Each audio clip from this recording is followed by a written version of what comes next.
substituir aqui agora o slide. E aí, minha gente, eu mando para vocês um videozinho sobre regência de pronome relativo, que eu não gravei a primeira parte. Agora vamos falar de sujeito. Galera, a gente chegou... Veja se está trocando o slide aí para vocês, tá? Trocou? Sim, claro. Então, beleza. Minha gente, seguinte. Então, lembra que tem exercício sobre pronome relativo para vocês fazerem. E aí, lá naquela lista de vídeos, eu vou mandar um videozinho sobre pronome relativos bem completinho para vocês, tá? Agora, olha isso daqui. A gente chegou ao momento mais interessante, né, do ano, que é o processo sintático. E aí, olha só, quando a gente começa a estudar análise sintática, a gente começa a pensar na condição do sujeito da frase, e aí um monte de coisa em relação ao sujeito é apresentada, né? A postura do sujeito, a classificação do sujeito da frase, como se caracteriza o sujeito da frase, e qual é a importância de se estudar o sujeito na frase. Bom, eu queria combinar com vocês algumas coisas que eu acho que são relevantes. O sujeito na frase, ele representa o assunto dela. Então, é o motivo da frase ter sido escrita. Então, quando a gente pensa que vai estudar o sujeito, nós estamos pensando no conteúdo semântico da frase. É daquilo que se declara algo. Por isso, o sujeito, pessoal, ele pode ser analisado a partir de dois movimentos. Ele pode ser apresentado, e ele pode ser apresentado como se conjuga, como ele se estabelece em relação ao verbo, e como ele se estabelece em relação à sua apresentação na frase. Então, quando eu digo que o sujeito é ativo, passivo e reflexivo, eu estou levando em consideração um conteúdo que o Zé explicou, que diz assim, ó, o sujeito ativo é aquele que faz ação, o passivo é aquele que sofre ação, e o reflexivo é aquele que faz ou sofre ação. Isso vocês vão passar. Comigo, vocês vão passar pela relação do sujeito ser determinado, indeterminado e inexistente. É aqui que a gente começa. O sujeito determinado, na frase, ele pode ser chamado de expresso ou declarado, tá? O que é isso, Cláudia? Expresso ou declarado? Bom, esses três termos, sujeito determinado, expresso ou declarado, são sinônimos. Então, o exercício pode perguntar sobre um ou o outro e ele vai estar questionando a mesma informação. O sujeito determinado é dividido em simples, composto e oculto. Simples, um núcleo, composto, dois ou mais, oculto, elíptico, são expressões que aqui acabam sendo sinônimos de oculto. Tem mais um termo que eu queria mostrar para vocês. Bom, vamos combinar uma coisa. Quando eu digo assim, ó, o medo me assustou. Minha gente, responde rapidinho. Quem é o sujeito dessa frase? O medo. O medo da violência me irritou. Quem é o sujeito? O medo da violência. O medo dos assaltantes me irritou. O medo dos assaltantes. O medo e a violência nos irritaram. O medo e a violência. Guardei a resposta. Sua resposta? Eu. Caiu o balão perto do rio.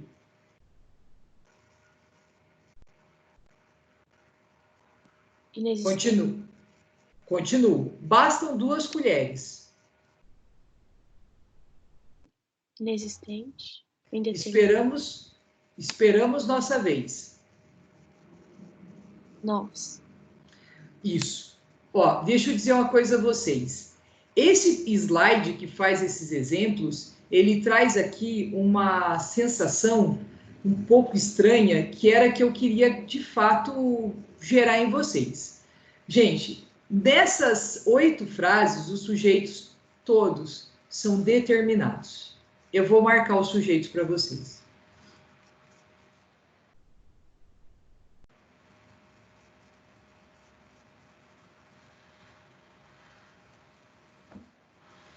Onde há surpresa?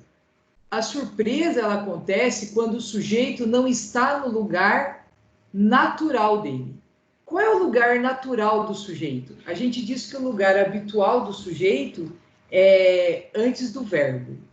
Então, toda vez que esse sujeito ele se desloca para depois do verbo, a gente tem a sensação de que ele já não é mais o sujeito. Porque dentro da nossa cabeça, o sujeito vem antes, é tipo assim, vem o sujeito, depois vem o verbo, e quem está depois do verbo se chama objeto. Só que veja, na língua portuguesa, o sujeito tanto pode estar antes do verbo, quanto depois do verbo. E se ele estiver depois do verbo, ele continua na sua condição de ser assunto. Então, qual é a melhor coisa para a gente fazer quando a gente pensa em procurar o sujeito da frase? É manter sempre o mesmo padrão de pergunta. Então, qual é a pergunta que a gente faz para achar o sujeito? Acha o verbo e pergunta a ele quem? Quem me assustou? Quem me irritou? Quem nos irritaram? Quem guardei? Olha isso. Quem caiu? Quando eu faço essa pergunta, a resposta aponta o sujeito, ó. Quem bastam? Percebe? Ó, quem esperamos? Então, isso é bastante importante para a gente, essa identificação do sujeito antes ou depois do verbo. Agora, eu vou pedir uma gentileza a vocês, tá? A gente vai trabalhar com essa nomenclatura. Sujeito simples, sujeito composto, sujeito oculto. Tá certo? Então, fala para a Cláudia, ó. O medo me assustou. Simples, composto ou oculto? Simples. O medo da violência me irritou. Simples, composto ou oculto? Simples. Simples. O medo dos assaltantes me irritou. Simples. O medo e a violência nos irritaram. Composto. Guardei sua resposta. Oculto. Caiu o balão perto do rio. Simples. Simples. Bastam 2 colheres. Simples. Esperamos. Oculto. Explica para mim a diferença disso aqui, ó. Eu vou depois trocar o slide, mas sem sofrer. Se eu deixasse no lugar disso aqui, tá? Se eu colocasse isso aqui, é um E, tá? Mudaria alguma coisa? Sim ou não?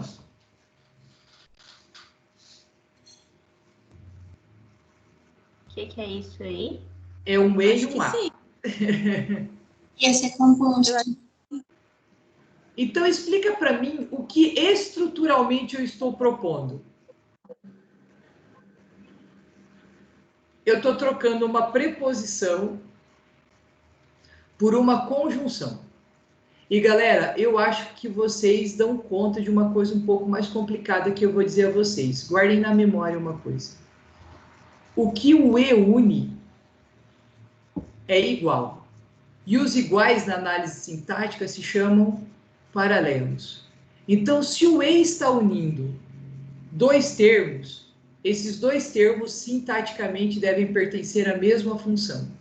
Se eu digo que medo em 2 é sujeito, aquilo que estiver imediatamente a ele conectado por E, invariavelmente também será sujeito. Lembra disso? O E provoca paralelismo sintático. Você já ouviu falar disso? E quem gera isso são as conjunções E ou, tá certo? Só que tem mais uma coisa que aconteceria nessa frase 2 se eu substituísse o da pelo EA. O que seria? O sujeito ia ser composto. Se o sujeito for composto, você tem razão. O verbo, o que mudaria no verbo? Ia para o plural. Qual é a regra que você está me citando? Qual é a regra que você está usando para construir essa lógica? Concordância. Concordância verbal. O sujeito deve concordar com o seu verbo. Perfeito. Seguimos. Sujeito determinado simples, determinado simples, determinado simples, determinado composto, determinado oculto, determinado simples, determinado simples, determinado oculto. Coisas importantes que a gente geralmente esquece. Gente, presta atenção. Você, quando está resolvendo um exercício, né? Geralmente, as pessoas vão te chamar a atenção aqui, ó. Veja só, será que a frase, ela não está errada, uma vez que o termo assaltantes está no plural, o verbo não deveria concordar com isso? O medo dos assaltantes nos irritaram. Sim ou não? Não, porque está preposicionando. E qual é a lógica da preposição? Ela não indica sujeito? Essa palavra não pertence ao sujeito? Vamos que você dá conta. É porque o medo é o núcleo, tipo assim, Fechou. de jeito simples. Acabou a conversa. Quem determina o singular ou o plural do verbo não é o termo que tem função de qualificar, mas sim o termo que tem a função de ser núcleo. Por isso que a gente passa um tempão, quando é criança, identificando núcleos do sujeito. Porque os núcleos, eles determinam a relação de singular e plural com o verbo. Perfeito. Muito bom. Minha gente, outra coisa que achar núcleo ajuda é quando você for substituir o sujeito por um pronome pessoal no caso reto. Essa substituição, ela acompanha gênero e número do núcleo do sujeito. Isso é bem importante. Seguimos. Bom, aqui, pessoal, a gente entra no mérito da questão do sujeito ser oculto, né? Eu queria muito que vocês prestassem atenção em um aspecto. Quando a gente fala que o sujeito é oculto, nós dizemos que esse sujeito, ele está na língua portuguesa dentro do verbo. É como se ele estivesse presente, tá? Presente. Olha só, no que nós chamamos de desinência verbal. Isso é uma desinência verbal, tá? Essa estrutura que acompanha o verbo. Por isso que alguns exercícios falam que o sujeito é um sujeito desinencial. É que ele pode ser expresso por meio dessa construção, dessa estrutura que encerra o vocábulo, o verbo, tá bom? Gente, e por fim a gente precisa, para a semana que vem, começar a falar da diferença entre sujeito oculto e sujeito indeterminado. Mas eu preciso saber, eu acho que a minha aula acaba 11h30, não é isso? Meio-dia e meio, né? Meio-dia e 30, né? Meio-dia e meio que acaba? Meio-dia e meio. Isso. Então, fechou. Eu preciso sair da sala agora, porque tem gente que provavelmente vai entrar e já deve estar esperando. E aí eu termino com vocês isso depois, tá? Ó, o que é importante? Deixa eu parar de gravar a aula aqui. Parar. Pronto. Parar a gravação.